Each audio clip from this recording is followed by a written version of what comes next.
Governor Brown, Dr. Pauley, Chancellor, members of the Board of Regents, members of the faculty and fellows, students, ladies and gentlemen. The last time that I came to this stadium was 22 years ago when I visited it in November of 1940 as a student at a nearby small school for the game at Stanford.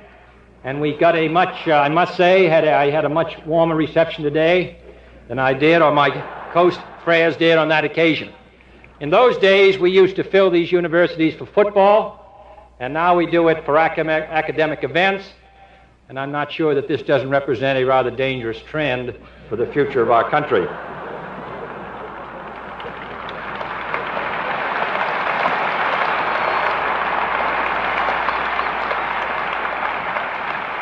I am delighted to be here on this occasion, which, though it is the 94th anniversary of the Charter, in a sense this is the 100th anniversary.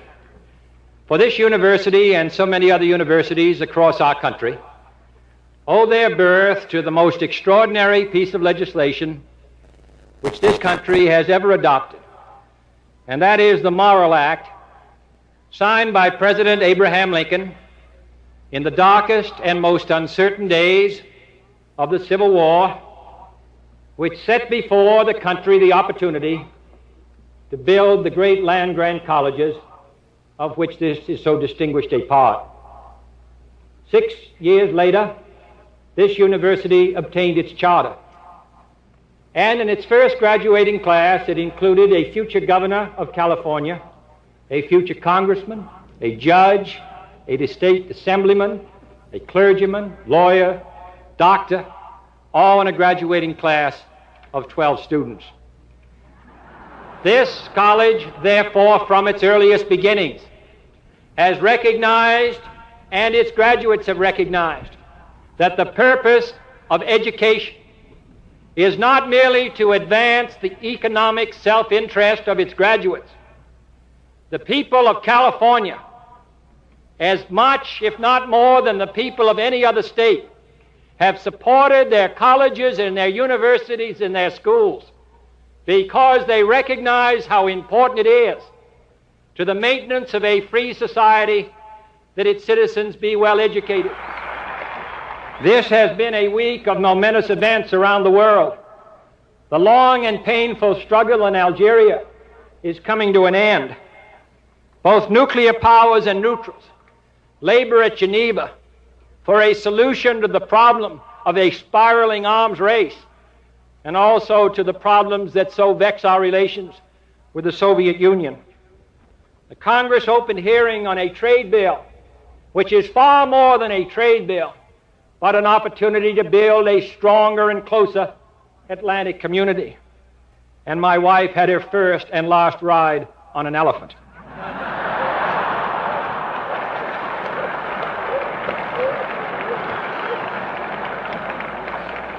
But history may well remember this as a week for an act of less immediate impact, and that is the decision by the United States and the Soviet Union to seek concrete agreement on the joint exploration of space.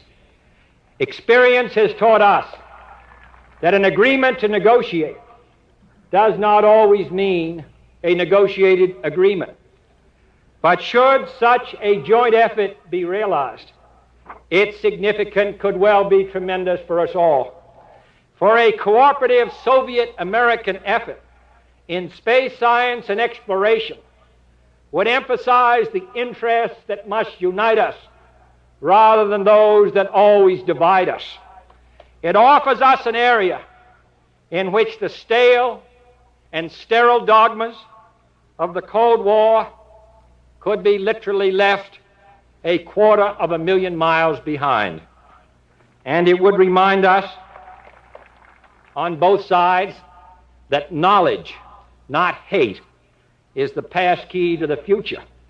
That knowledge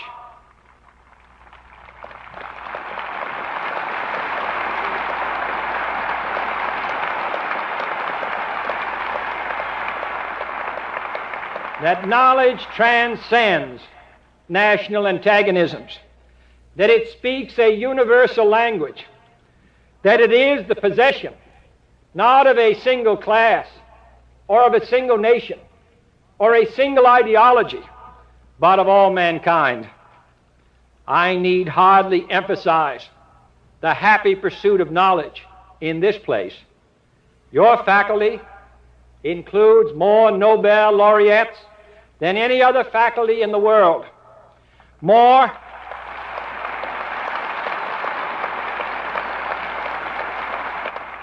in this one community than our principal adversary has received since the awards began in 1901.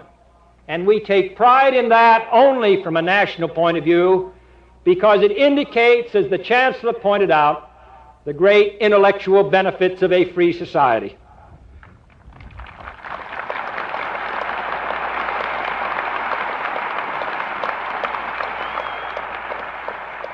This University of California will continue to grow as an intellectual center because your presidents and your chancellors and your professors have rigorously defended that unhampered freedom of discussion and inquiry, which is the soul of the intellectual enterprise and the heart of a free university. We may be proud as a nation of our record in scientific achievement, but at the same time, we must be impressed by the interdependence of all knowledge. I am certain that every scholar and scientist here today would agree that his own work has benefited immeasurably from the work of men and women in other countries.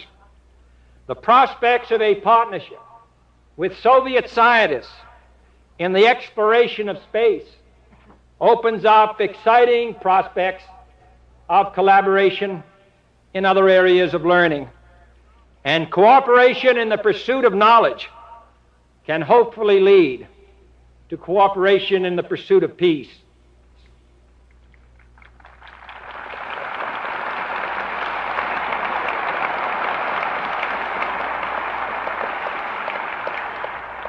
Yet the pursuit of knowledge itself implies a world where men are free to follow out the logic of their own ideas. It implies a world where nations are free to solve their own problems and to realize their own ideals. It implies, in short, a world where collaboration emerges from the voluntary decision of nations strong in their own independence and in their own self-respect. It implies, I believe, the kind of world which is emerging before our eyes, the world produced by the revolution of national independence, which has today and has been since 1945 sweeping across the face of the world. I sometimes think we are too much impressed by the clamor of daily events.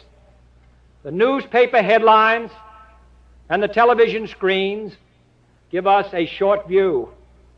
They so flood us with the stop-press details of daily stories that we lose sight of one of the great movements of history.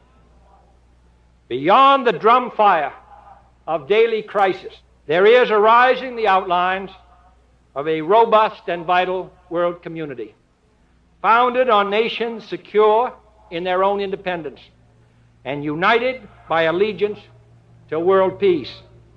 It would be foolish to say that this world will be one tomorrow or the day after. The processes of history are fitful and uncertain and aggravating. There will be frustrations and setbacks. There will be times of anxiety and gloom. The specter of thermonuclear war will continue to hang over mankind, and we must heed the advice of Oliver Wendell Holmes of freedom leaning on her spear until all nations are wise enough to disarm safely and effectively. Yet we can have a new confidence today in the direction in which history is moving. Nothing is more stirring than the recognition of great public purpose. Every great age is marked by innovation and daring, by the ability to meet unprecedented problems with intelligent solutions. In a time of turbulence and change, it is more true than ever that knowledge is power. For only by true understanding and steadfast judgment are we able to master the challenge of history. If this is so, we must strive to acquire knowledge and to apply it with wisdom. We must reject oversimplified theories of international life. The theory that American power is unlimited, or that the American mission is to remake the world in the American image.